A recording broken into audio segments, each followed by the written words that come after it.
Good morning, my name is Brad Hollett and I'm the fitness coordinator with PSP Edmonton, and I'm going to do a video series on skill acquisition.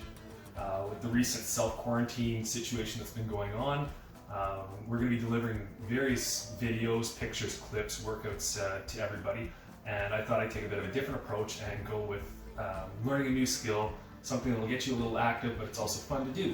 What we're going to be doing actually is learning how to juggle. Our goal by the end of this will be to do 12 successful catches with 3 objects. Looks something like this.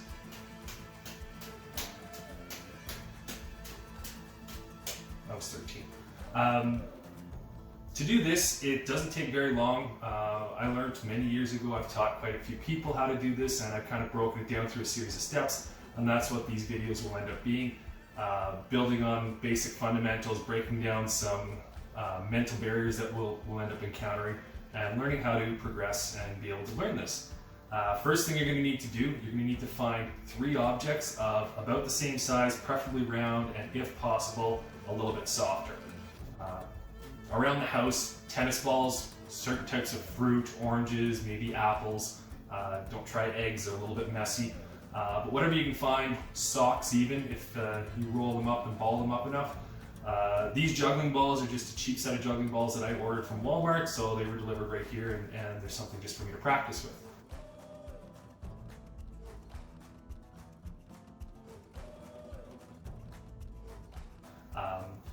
Once you have your juggling balls, we're going to start with just a basic toss, building on some skill and developing from there. First off, 1 ball in 1 hand. You can pick whether it's dominant or non-dominant. We're going to have to practice with both hands. We're just going to be practicing repetition for now. All you want to do is take this ball and toss it about your head height, just a touch higher, catching with your hand once again. Pretty simple, pretty boring stuff. But right now, take a couple minutes, do about 10 catches. Make sure you can get 10 catches just above your head, perfect toss. With your right hand. Once you've done that, this is the tricky part, take your left hand. Same thing. You'll notice pretty quickly that as you start to do this with the left hand, it isn't so good. That's why we practice.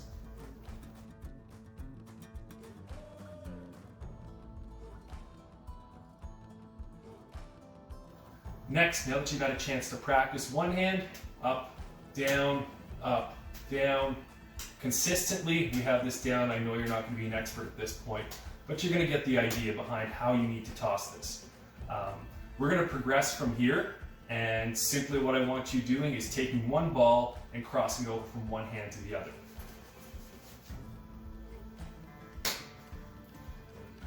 I know this seems like really basic stuff, but we need to hammer it home now, otherwise you don't develop the fundamentals in order to be able to juggle and make 12 catches.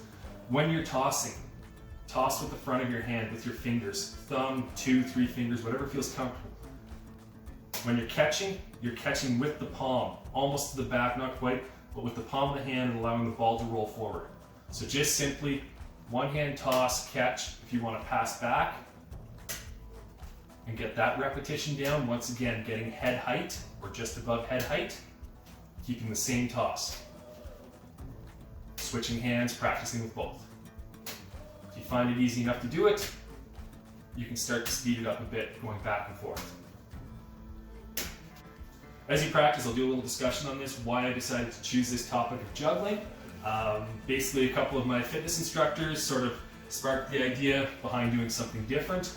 And on top of that, a coordinator at Halifax, when we were on course together, got me back into this. I hadn't been juggling in a couple of years. He brought his juggling balls, started practicing, playing around, and I jumped right in.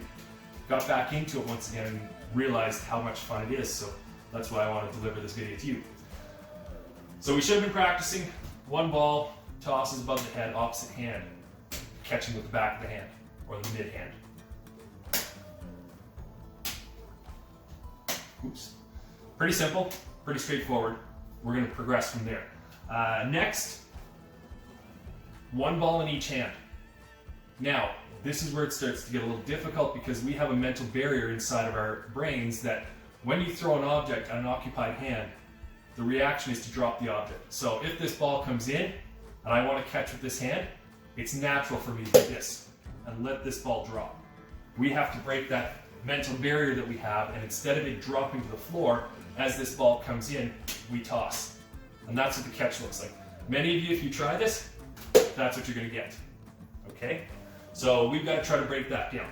One way to do that is progressing off of the first stage of those crossover tosses to the back of the hand. One ball in each hand. You're going to toss in the air, start with whichever one you like. I'm going to start right-handed, catch with the back, then throw with the front. So it looks like this. It's really slow and deliberate, but that's so that we can get the idea that two objects can be in the same hand, and once that happens, then we can start to progress and speed it up. If you find that after you make your first toss, your second ball is going out, like so, what's happening is your hand's dipping forward and you're throwing in front as opposed to throwing up. Quick correction to that, find a good wall, stand in front of the wall. That way if you throw out, you're going to hit the wall. You're going to learn to keep your hand above your elbow so that your tosses go up and don't go out. Practicing at this point.